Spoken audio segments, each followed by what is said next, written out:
Alrighty, this is Josh with Apogee Rifle Works. We got 12 5s. Seemed like a fitting number to hopefully stop at. So got all these measured as far as their gas ports. We'll go over those really quick. I'm not going to video myself gauging all these gas ports because that is a very boring video. Some things were sort of surprising, some things were not surprising. It seems like more and more companies are realizing they don't have to drill the gas port out oversized. And you know, that just speaks to the quality of most components nowadays, or a lot of components, I should say.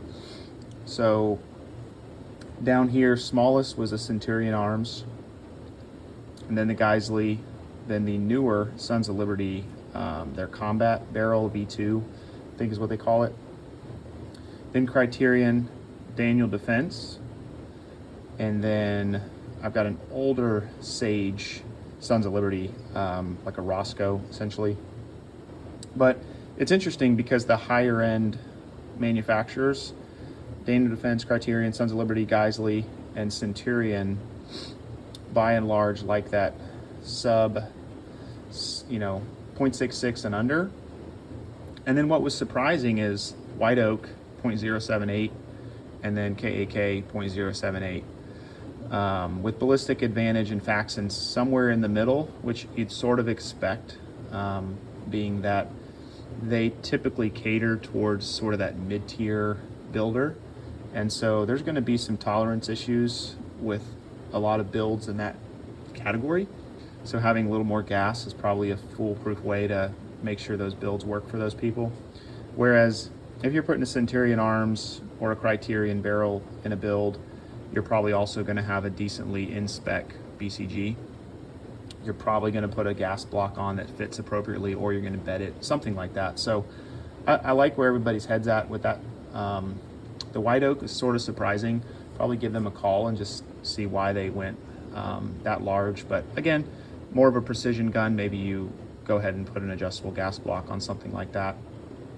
So pretty cool. The K9 barrels, both were 0.081. Not surprising, need a little bit more gas because you got shorter dwell time.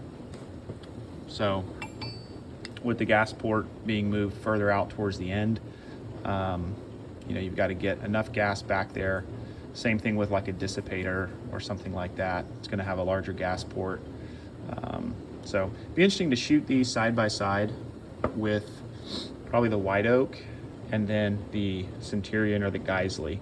So kind of those two extremes to see how that feels with an A5 system, the regular carbine type buffer tube.